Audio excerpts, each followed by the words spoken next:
नमस्कार news room interview को आपण मानक स्वागत करुच्ची मु सुश्री दर्शक बंधु एथर न्यूज रूम इंटरव्यू आम न्यूज रूम रे बा न्यूज डेस्क रे करिवार सुजोग पाइनु कारण जो अतिथि अच्छा से बेस प्रिसियस एवं तांकर समय आम मिलवा भी ये बड़ सौभाग्यर कथा। आज न्यूज रूम इंटरव्यू अतिथि होती Ramon Magsaysay awardee Stockholm water prize awardee एवं पूरा भारत रे जी वाटरमैन भाव परिचित डॉक्टर राजेंद्र सिंह आज अतिथि। सर बहुत बहुत स्वागत है आपका कनक में। पहले तो आपने वक्त दिया हमें, इसके लिए बहुत बहुत शुक्रिया आपको। इतना काम आप करते हैं, कितने स्टेट्स जाते हैं, इतना काम करते हैं, आप थकते नहीं हैं? मैं क्यों थकूंगा, क्योंकि ये काम मेरे ऊपर किसी के दबाव से नहीं कर रहा हूँ। ये मेरे अंदर का जो पैशन है और मेरे माइंड की जो पीस है, पैशन और पीस वो दोनों एक साथ मुझे नई ऊर्जा देते हैं, नई एनर्जी देते हैं। आज रात में सारी रात 1 मिनट नहीं सोया, लेकिन मैं तो थका हुआ नहीं था। मैं राजस्थान के बहुत इंटीरियर के गांव भीकमपुरा से चल के सुबह हवाई अड्डे दिल्ली पहुंचा, दिल्ली से भुवनेश्वर 7 बजे आ गया। लेकिन मुझे थकान इसलिए नहीं होती क्योंकि ये मेरी आत्मा का काम है, ये मेरी प्रकृति का काम है, ये मेरी प्रकृति की प्रवृत्ति का काम है। इसलिए जब आपकी प्रकृति प्रवृत्ति में विलीन हो जाती है तब थकान नहीं आया करती। थकान आती है जब आप किसी के दबाव में कुछ काम करते हैं, स्ट्रेस आता है तब। तो स्ट्रेस मेरे पास नहीं आता। लेकिन ये जो क्रांतिकारी का थॉट है आपके पास, ये चिंताधारा तो हर किसी में नहीं आता है, हम में तो नहीं आता है, हर किसी में तो नहीं आता है। डॉक्टर राजेंद्र सिंह में ये कैसे आया कि दूसरों को हेल्प करो, या फिर एक क्रांतिधारा का जो सोच है ये कैसे आया? डॉक्टर तो थे आप, आपके पिताजी भी तो चाहते थे कि आप डॉक्टर बनिए। नहीं वो तो ठीक है, लेकिन देखो एक बात समझ लो कि हर इंसान के अपने क्रोमोसोम्स में एक खास तरह का गुण होता है, उसको हम लोग वृत्ति कहते हैं हिंदी में।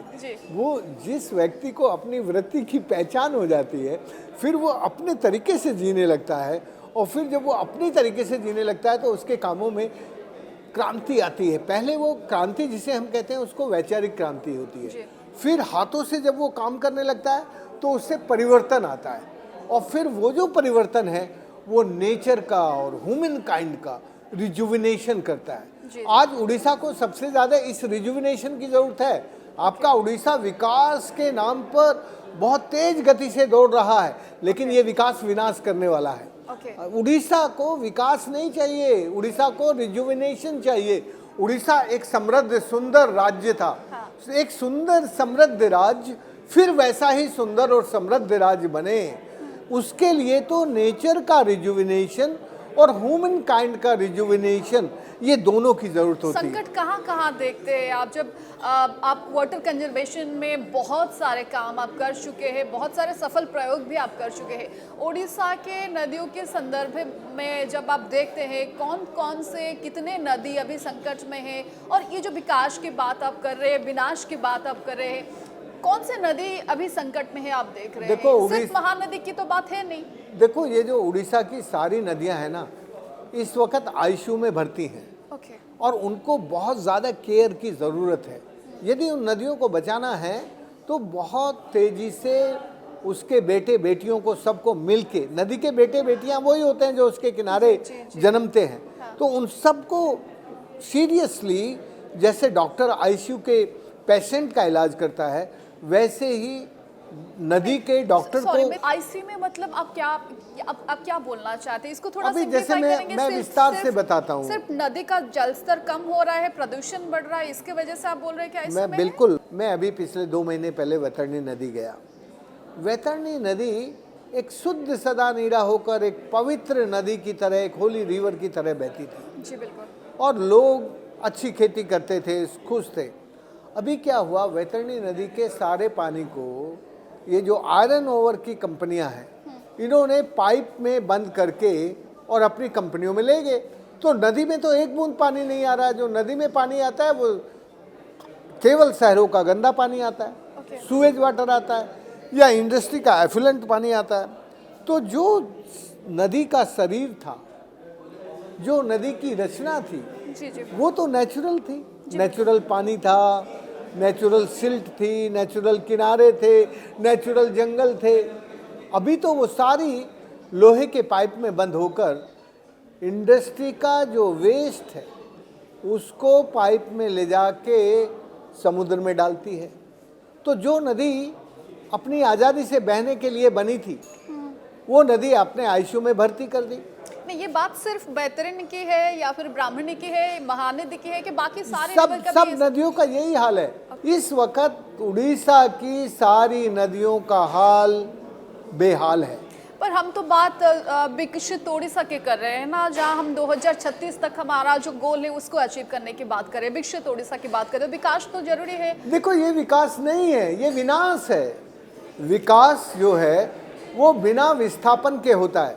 ये जो आज जिसे आप विकास कह रहे हैं, ये विकास तो सबसे पहले हमारी बुद्धि का विस्थापन करता है। फिर बुद्धि के बाद जब विस्थापन हो जाता है तो फिर धरती पे जो जंगल हैं, जहाँ से वो नदियाँ बहती हैं, जिन जंगलों से नदियाँ बह के निकलती थी, फिर उन जंगलों को काटते हैं। फिर जब वो जंगल कट जाते हैं, धरती नंगी हो जाती है, तो सूरज की लाल गर्मी जब उस नंगी धरती पे पड़ती है तो वहाँ हीट वेव चलने लगती है। और फिर जो बादल आके बरसते थे, वो बादल आपस में टकराने लगते हैं, क्लाउड ब्रस्ट हो जाते हैं, इरेटिक रेन्स हो जाती हैं, बेमौसम बारिश हो जाती है। तो ये जो नेचर का चक्र है, उस नेचर के चक्र को तोड़ने को आज विकास कहते हैं। ये विकास नहीं है, ये विनाश है। आप कुछ सुझाव दीजिए ना सरकार को कि हम हमारा जो प्रकृति है उसको हानि भी ना पहुंचाए, विकास भी हो, उस बीच एक संतुलन रहे। ये कोई सुझाव दीजिए। देखो, सरकार हमारी ही है, सारी सरकार हमारी है, क्योंकि हम ही इन सरकारों को बनाते हैं। पर जब सरकारें बनने के बाद किसी को पूछती नहीं है, फिर राजेंद्र सिंह को नहीं पूछती है। राजेंद्र सिंह से नहीं पूछेंगे कि उनको नदी कैसे जिंदा करनी है। आपको तो पूछते हैं महानदी के बारे में भाई, वो नाम के लिए पूछते हैं, लोगों को दिखावे के लिए पूछते हैं, पर जो मैं कहता हूँ वो तो कभी नहीं करते। मैंने छत्तीसगढ़ में जाके कहा कि भाई, ये जो नदी का प्रवाह है, पर्यावरणीय प्रवाह, नदी का नैसर्गिक प्रवाह, नेचुरल फ्लो नदी को चाहिए, वो फ्लो आप दे दो और आप अपनी खेती भी कर लो, पानी भी कर लो, इंडस्ट्री भी चला लो। मैं किसी इंडस्ट्री खेती के विरुद्ध नहीं हूँ, लेकिन यार नदी का जो राइट है, नदी के राइट 3 तरह के होते हैं। सबसे पहला राइट होता है नदी का कि नदी की अपनी एक ज़मीन होती है। नदी की 3 तरह की ज़मीन होती है। एक होती है ब्लू जोन, जहाँ नदी बहती है। दूसरी होती है ग्रीन जोन, जहाँ नदी में फ्लड में पानी आता है। और तीसरी होती है HFL, हाईएस्ट फ्लड प्लेन, जहाँ 100 साल में एक बार पानी गया, उसको HFL कहते हैं। तो ये तीनों तरह की ज़मीनों का identification, demarcation and notification Orissa सरकार को कर देना चाहिए। महानदी को देख के आपको क्या लगता है कि अभी हालांकि 2 राज्यों की सरकार काफ़ी पॉजिटिव एटीट्यूड में है ये वाटर डिस्प्यूट को लेके, बात तो काफ़ी साल से ट्रिब्यूनल में है। अभी अगले कुछ साल में आप देखते हैं कि महानदी वाटर डिस्प्यूट का सल्यूशन आ सकता है, ऐसा कुछ आप देखते हैं क्या? देखो, जिस दिन ट्रिब्यूनल बना था, मैंने ये कहा था कि ये ट्रिब्यूनल महानदी को कावेरी जैसा विवाद बना देगा महानदी का, जो कि महानदी को कभी ठीक नहीं करेगा। मैं आज भी कहता हूँ कि ट्रिब्यूनल कभी भी आज तक भारत में किसी विवाद को सुलझा नहीं पाया है। फिर सारे विवादों को सुलझाना है तो सरकारों को और समाज को मिलकर ही सुलझाना है। दोनों राज्यों की सरकार तो बात कर रहे हैं, लेकिन वो केवल अपने लेवल पे बात कर रही है, समाज से कहाँ पूछ रही है। डॉक्टर राजेंद्र सिंह ये एक्सपेक्ट करते हैं कि नहीं कि अभी जब ट्रिपल इंजन का सरकार चल रहा है, सेंटर में मोदी है, छत्तीसगढ़ में, उड़ीसा में बीजेपी सरकार है, तो कम से कम इस पीरियड में तो इसका हल आना चाहिए। बिल्कुल आना चाहिए। मैं यही कह रहा हूँ कि महानदी के लिए ये स्वर्णिम काल है, सबसे सुंदर समय है, जब 3 इंजन वाली सरकार है, दिल्ली में भी, छत्तीसगढ़ में भी और अपने उड़ीसा में भी। तो जब ये तीनों बेटे, महानदी के तीनों बेटे, ये तीनों बेटे बैठकर नदी के लिए न्याय नहीं करेंगे, उसको नैतिकता के साथ न्याय देने के लिए नदी के से जुड़े हुए सारे समाज को बुला के बातचीत नहीं करेंगे, तो फिर नदी कैसे ठीक होगी। आपने इतने सफल प्रयोग किए हैं राजस्थान में बहुत सारे प्रोजेक्ट को लेके, फिर उड़ीसा के इन सारी नदियों को हम रिवाइव कैसे करें, पुनर्जीवित कैसे करें, कुछ तो सलाह दीजिए, कुछ तो कीजिए आप। इन सब नदियों पर मैंने वहाँ के किसानों के साथ, वहाँ के लोगों के साथ, वहाँ के पत्रकारों के साथ, वहाँ के शिक्षकों, विद्यार्थियों के साथ बहुत बार जाके बातचीत की है, काम किया है।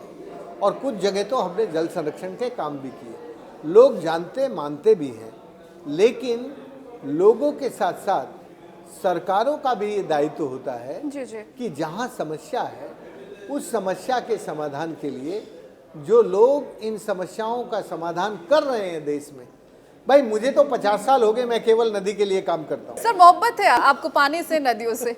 वही मोहब्बत तो मुझे जिंदा रखती है।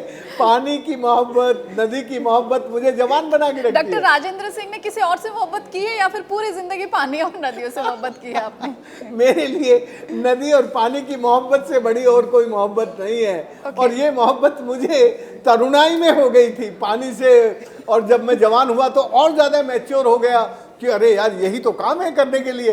तो ये जो प्यार है नदी के लिए, पानी के लिए, वो प्यार हमेशा जवान बना के रखता है। सर अभी जब आप उड़ीसा की नदियों की स्थिति देख रहे हैं, अगले एक दशक में ये स्थिति, ये समस्याएं कितना गंभीर होता आप देख रहे हैं?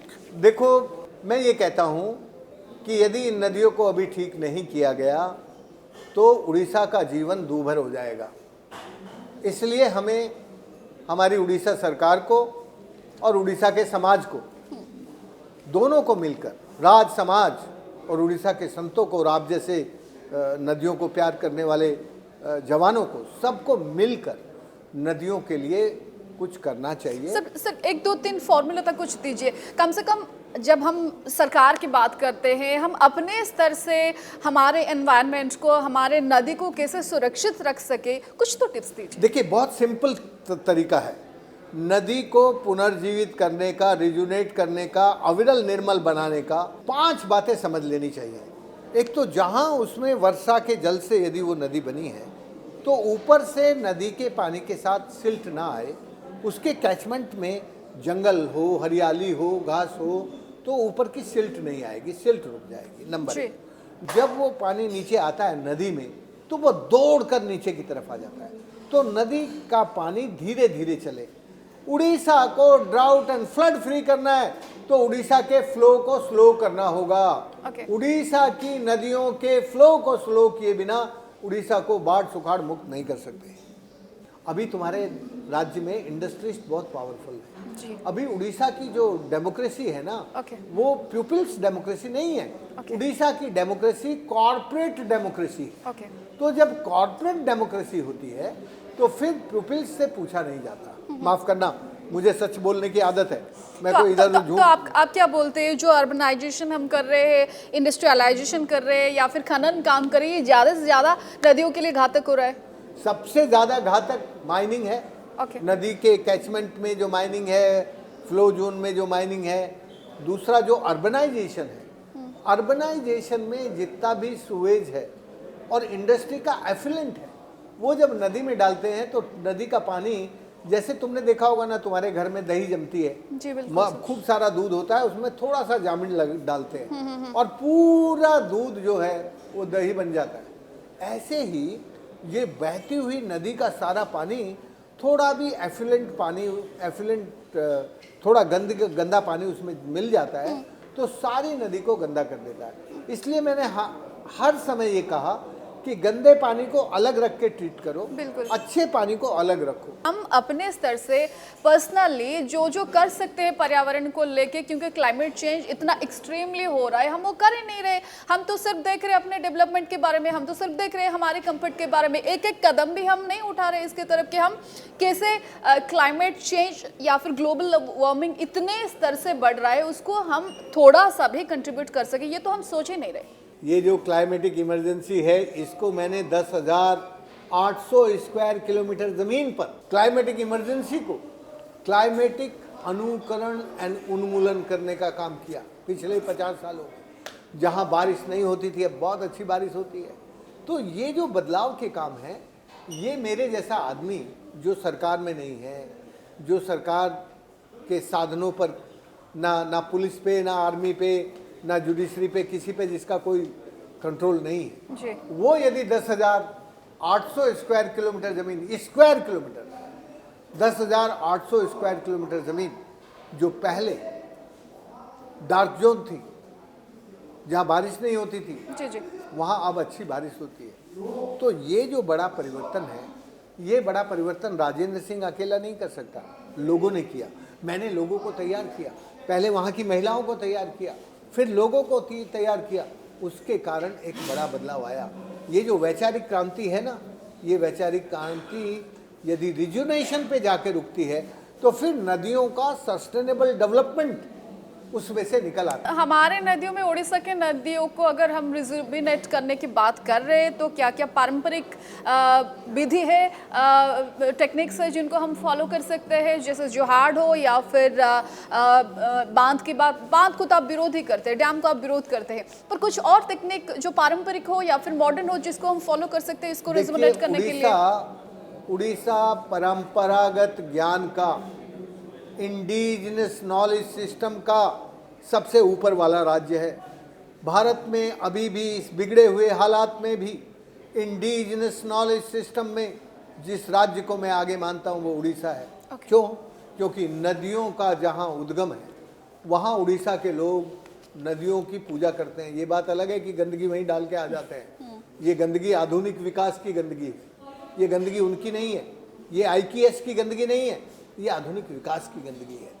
लेकिन अभी भी उड़ीसा के लोगों में sense of science of the conservation, जो प्रकृति के रक्षण की का विज्ञान है, उसकी समझ उनकी व्यवहार में अभी भी जिंदा है। लेकिन वो अब मर रही है क्योंकि लालची लोगों को जो विकास के नाम पर बहुत तेजी से आगे जाकर बड़े बड़े कब्जे करके ज़मीनों पर बड़े लोग बन गए, उनको देखकर अब आदिवासियों के मन में भी ये आ गया है कि हम नेचर पे कैसे कब्जा करें। वो भी लालची होते जा रहे हैं, पर फिर भी उस लालच में भी उनके व्यवहार में, उनकी वृत्ति में और उनके संस्कार में प्रकृति से कम लेना और प्रकृति को अपने पसीने से, अपनी मेहनत से उसका दिया हुआ लौटाना। जो विकास के बारे में आपने 2-4 बार अभी जिक्र किया पूरे इंटरव्यू में, जो इकोनॉमी डेवलपमेंट है, इकोनॉमिक ग्रोथ के मॉडल को हम लोग अपनाते हैं, क्या सिर्फ और सिर्फ यही एक कारण है जिसके वजह से हम पर्यावरण को क्षति पहुंचाते हैं या फिर रिवर को क्षति पहुंचाते हैं, सिर्फ इसी के लिए? देखिए, जब भी किसी देश में किसी देश का फोकस इकोनॉमिक इंफ्रास्ट्रक्चर डेवलपमेंट का इंडिकेटर बन जाता है, डेवलपमेंट की पहचान बन जाती है, तो वहाँ का समाज और वहाँ का राज्य दोनों लालची होकर केवल पैसे के लिए सोचते हैं, प्रकृति के लिए सोचना बंद कर देते हैं। तो जब आपकी सोच ही प्रकृति के साथ नहीं है तो फिर आप प्रकृति को कैसे बचाएंगे, नदियों को कैसे बचाएंगे? अभी हमारी सरकार नदियों को माई कहती है, माई, गंगा माई, लेकिन उसमें से कमाई के रास्ते ढूंढती है। तो इस वक्त नदियों में भी जब सरकारें कमाई के रास्ते ढूंढने लगे, तब फिर कैसे हम कहें कि ये जो इकोनॉमिक इंफ्रास्ट्रक्चर है ये ही नदियों का, मैं कहने को तैयार हूँ, आज की तारीख में ये जो इकोनॉमिक इंफ्रास्ट्रक्चर है वो उड़ीसा की नदियों को और भारत की नदियों को लील रहा है, खत्म कर रहा है, नाले बना रहा है। और जब भी किसी काल में नदियों को नाले बनाते हैं तो वो सबसे बड़ा भ्रष्टाचार का नमूना होता है, सदाचार का नमूना होता है। नालों को नदी बनाना, जैसे मैंने 23 नालों को, सूखे हुए नालों को नदी बनाया, वो सदाचार है। जो काम भी बीजेपी के सरकार पर्यावरण को लेके, क्लाइमेट चेंज को लेके कर रहे हैं, आप खुश हैं उससे? आप संतुष्ट हैं उससे? बिल्कुल खुश नहीं हूँ, और इसलिए खुश नहीं हूँ कि इस सरकार ने गंगा को बचाने के लिए, जो इस सरकार का सबसे बड़ा बेटा है, गंगा माँ का सबसे बड़ा बेटा, उसने बनारस में जाके अपना पर्चा भरते हुए कहा था, मैं गंगा का बेटा हूँ, गंगा ने मुझे बुलाया है और अब मैं जीवन भर गंगा के लिए काम करूँगा। और वो प्रधानमंत्री बनने के बाद गंगा को भूल गया, तो मैं कैसे खुश हूँगा? और केवल भूला नहीं, तरुण भारत संघ के उपाध्यक्ष प्रोफेसर GD अग्रवाल ने गंगा के लिए 111 दिन तपस्या करके 3 पत्र लिखे गंगा के बड़े बेटे को, नाम तुम जानती हो उस बड़े बेटे का, और उससे बात नहीं की। और उनके मरने के बाद क्या कहते हैं ट्वीट भेज के कि हमारा देश का, दुनिया का, नदियों को समझने वाला, नदियों को प्यार करने वाला सबसे बड़ा वैज्ञानिक सर आप क्या चाहेंगे कि अभी इट्स नाउ हाई टाइम कि सरकार को water security act, climate security act लाना चाहिए? वाटर सिक्योरिटी एक्ट की ज़रूरत है, क्लाइमेटिक सिक्योरिटी के एक्ट की ज़रूरत है, फूड के भी सब की ज़रूरत है, लेकिन केवल एक्ट लाने से काम नहीं चलेगा। हमें सरकार का कमिटमेंट चाहिए। केवल एक्ट तो ये बना देंगे, पार्लियामेंट में पास कर देंगे, उससे कुछ नहीं होने वाला। ओके हमें कमिटमेंट चाहिए, हमें प्लानिंग के स्टेप चाहिए कि पहला स्टेप ये, दूसरा स्टेप ये, तीसरा स्टेप ये। जब तक इनके नेचर को ठीक करने के स्टेप नहीं होंगे, कदम नहीं होंगे, तब तक नेचर ठीक नहीं हो सकता। आप महानदी के बारे में आपने बोला कि ट्रिब्यूनल में इसका हल तो नहीं दिख रहा है मुझे, क्या आपको वाकई में लग रहा है कि महानदी वाटर डिस्प्यूट का जो मामला ट्रिब्यूनल में है वो ट्रिब्यूनल से इसका तो हल नहीं निकल सकता? नहीं निकलेगा, ट्रिब्यूनल से हल नहीं निकलेगा। उड़ीसा की और छत्तीसगढ़ की सरकारों को छत्तीसगढ़ के और उड़ीसा के उन लोगों को बुला के बात करनी चाहिए जो इस नदी के साथ जुड़े हैं, जिनके मन में नदी, महानदी का दर्द है, उस दर्द को जरा सरकार को समझ लोगों से बात करने से हल थोड़े ना निकलेगा। भाई देखो, लोगों से बात करके ही हल निकलता है। जब कौन कितना पानी छोड़ेगा, कौन कितना पानी रखेगा, ये तो दोनों राज्य के सरकारों के ऊपर निर्भर करता है ना। हाँ, लेकिन यदि दोनों राज्यों की सरकार ने तय कर लिया और लोगों ने कहा नहीं, ये निर्णय हमें मंजूर नहीं है, तो सरकारों के फैसले का क्या फिर फायदा? तो क्रांति की जरूरत है, क्रांति की जरूरत है ना। ना, क्रांति मत करो। क्रांति करेंगे तो लोग कटेंगे, मरेंगे, ये हिंसा होती है। हमें ऐसी क्रांति करने की जरूरत है जिसमें से सबको पानी मिल जाए, सबको जीवन का आनंद और खुशियां मिल जाए, सब प्यार से जीना सीख जाएं, और पैशन विद पीस जिस दिन भारत के समाज में आएगा, उस दिन क्रांति होगी। ये बंदूक चलाने से, लोगों के गले काटने से नहीं होगी क्रांति। ये क्रांति का मैं पक्षधर नहीं हूँ। मैं ऐसी क्रांति का पक्षधर हूँ कि मेरा भारत देश with passion and with piece sir बड़ा चेंज ले आए। सर लास्ट सवाल आपसे, हम आने वाले दिन में डॉक्टर राजेंद्र सिंह जैसे और बहुत लोग देखेंगे या सिर्फ एक ही राजेंद्र सिंह? नहीं, बहुत सारे राजेंद्र देखोगी। देखो, अकेला राजेंद्र कुछ नहीं कर सकता, और यदि राजेंद्र को ये घमंड हो जाए कि वो अकेला कर सकता है, तो इससे बड़ा मूर्ख और इस दुनिया में कोई नहीं होगा। ये काम राजेंद्र अकेला नहीं कर सकता है, ये काम तो बहुत सारे राजेंद्र होंगे तब होगा, क्योंकि एक अकेले राजेंद्र से क्या होगा। और मुझे लगता है कि इस देश में बहुत राजेंद्र होंगे। सर, आपने इतने सारे अवार्ड्स आपको मिले हैं, Ramon Magsaysay award, Stockholm water prize जैसे बहुत बड़े बड़े अवार्ड, ये आपको प्रेरणा देता है कि जितने जोश से आप काम करते आ रहे हो और उतने जोश से आगे बढ़ेंगे। देखो, ये सारे एक बात काम समझ लो, जब मुझे कोई बड़ा से बड़ा अवार्ड मिला, जिस दिन मुझे वाटर नोबेल प्राइज मिला, मैं उस वाटर नोबेल प्राइज को वहीं रख के भूल गया था। मुझे इन अवार्डों पे कभी घमंड नहीं होता। मुझे घमंड है अपने लोगों पर, जिन लोगों के साथ मैंने मिलकर काम किया और जिन लोगों के कारण मेरी 23 नदियां जिंदा हुई, मुझे उन पर गौरव है। वो है मेरे असली अवार्ड।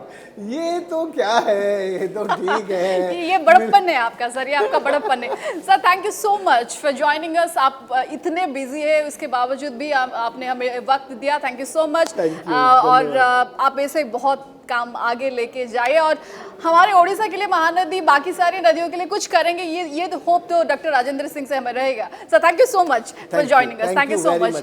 दर्शक बंधु, आम आलोचना करूँ the Waterman doctor Rajendra Singh सहित आज न्यूज रूम इंटरव्यू सब हो जाए। आलोचना को एट रखुछु। विदाय दियंतु। नमस्कार।